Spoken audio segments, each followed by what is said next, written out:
Olá, amigos e amigas, Diácono Beto, Paróquia São Miguel Arcanjo, Arquidiocese de Maringá. Que o Pai, o Filho e o Espírito Santo esteja convosco. Nós estamos terminando esta bonita história de José. Vamos hoje trabalhar o capítulo 48, depois que nós vimos no vídeo passado o final do capítulo 47, que mostra uma história um tanto quanto ruim de José. Parece que ele impõe uma política que vai levar as pessoas ao empobrecimento. Mas nós vimos que isso é um acréscimo ao texto de José, que foi incluído para justificar a política promovida a partir de Salomão, com a concentração do poder e da riqueza nas mãos dos reis. Então fala assim, olha, com José já era assim, e ele era abençoado por Deus. Então tudo isso daí, do rei ficar cada vez mais rico e o povo cada vez mais pobre, bênção de Deus. E diante disso, virou uma prática e como que atribuída a José. Aí no final do capítulo 47, nós temos um pequeno texto que vai falar que Jacó viveu por 17 anos ainda na terra do Egito e comprou muitos campos e ali prosperou e se tornou uma multidão de povos, uma nação muito grande. O texto coloca assim, Gênesis 47, a partir do versículo 27. Israel estabeleceu-se na terra do Egito, na região de Gesem. Adquiriu propriedade, tornou-se muito numeroso. Ou seja, em 17 anos, aquele pequeno grupo de 70 pessoas já se tornou numerosa. Como se isso fosse possível em tão pouco tempo. Sendo que eles não podiam casar com povos estrangeiros, mas a preferência era o casamento dentro do clã. Aí no capítulo 48, ele já muda completamente. Ele volta um pedido, de Jacó, Israel, falando que ele já está doente, do seu filho José. Quer ser enterrado lá na terra onde os pais dele foram enterrados, aonde Isaac e Abraão foram enterrados, do qual José concorda. E a partir do versículo 5, nós começamos a ter a entrada dos dois filhos de José na história, Efraim e Manassés. Nós vamos ter que entender um pouco isso daí. Nós vamos tratar dois temas a partir de agora. Primeiro, como que Efraim e Manassés, nascido de Asenate, que era egípcia, acabou dando origem a duas tribos de Israel. E segundo, como que a tribo de Efraim acabou se sobressaindo à tribo de Manassés, através da bênção de Jacó. Essas duas perícopes mostram para nós duas etiologias, ou seja, algo que aconteceu muito depois, como algo comum. Vejamos melhor. Vamos olhar agora a bênção de Jacó sobre Efraim e Manassés. A partir do versículo 8, Israel pede para que José traga os seus dois filhos. O texto vai falar assim, Israel viu os dois filhos de José e perguntou, quem são estes? José, são os filhos que Deus me deu, trago-os aqui perto para que eu os abençoe. A bênção aqui, gente, é algo muito importante. A bênção de um pai, de um avô, de um patriarca, de alguém que está no comando do clã por ser o mais velho, é muito importante. E eles não teriam esse direito, porque eles são 50% egípcios. Continuando. Israel estava com a vista fraca pela velhice e quase não enxergava. José fez os filhos se aproximarem e Israel os beijou e abraçou. Israel disse a José, eu não esperava mais vê-lo, mas Deus me permitiu ver você e seus descendentes. Então José tirou os filhos do colo do pai e prostrou-os com o rosto por terra.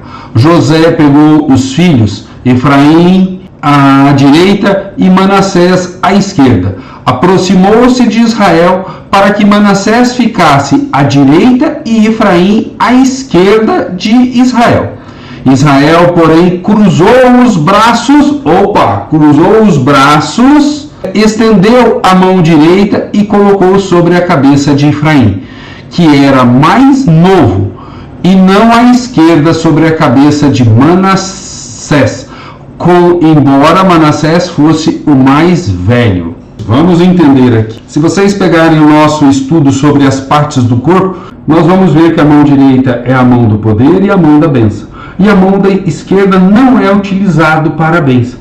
Ela é a mão, aquela pessoa é canhota. Então ela não tem uma boa aceitação. Quando os dois filhos chegam, o normal é a bênção cair sobre o mais velho, no caso Manassés. Mas o que acontece?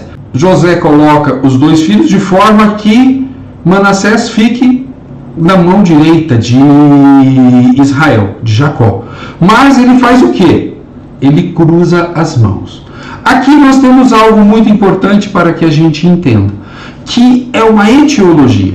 Na história de Israel, quando você pegar as tribos de Israel, você vai perceber que a tribo de Efraim se sobrepõe, tanto economicamente como populacionalmente, socialmente, à tribo de Manassés. Aqui eles estão tentando explicar isso muito tempo depois, porque entre esse fato, em torno de 1600 a.C., 1700, até as tribos se organizarem, vão passar em torno de 700, 800, 1000 anos para mais. E, diante disso, o texto está falando, olha, Efraim vai ser maior do que Manassés. Entenderam? Isso é uma etiologia. Quando o texto ganhou a redação final, Efraim estava maior, melhor do que Manassés. Então eles jogam para o texto bíblico como falando assim, olha, nossos pais já disseram que é assim. Aí vocês vão perguntar, diácono, por que disso? Naquele período, Deus era tido como o Senhor da história. Tudo que é bom ou mal provém de Deus.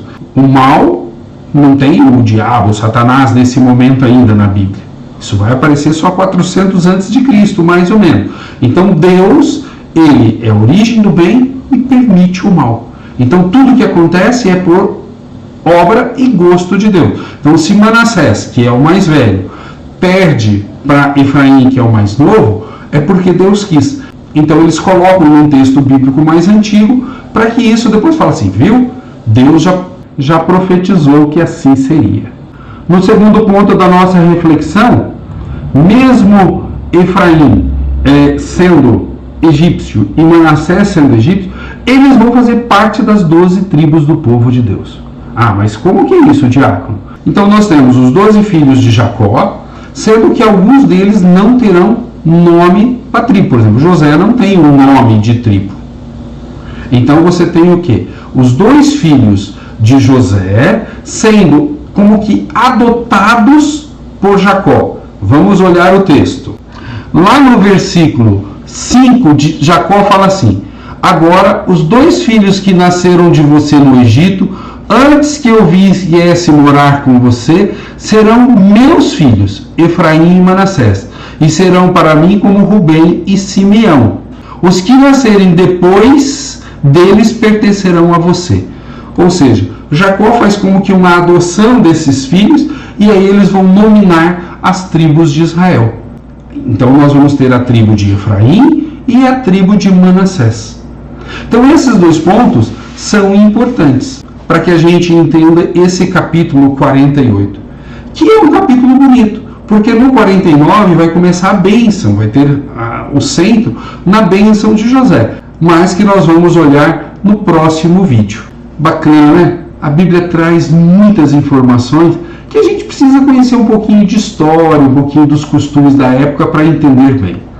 Legal, gente. Se você ainda não é inscrito em nosso canal, se inscreva e esteja junto conosco nesta obra de evangelização. Paz e bem a todos e a todas.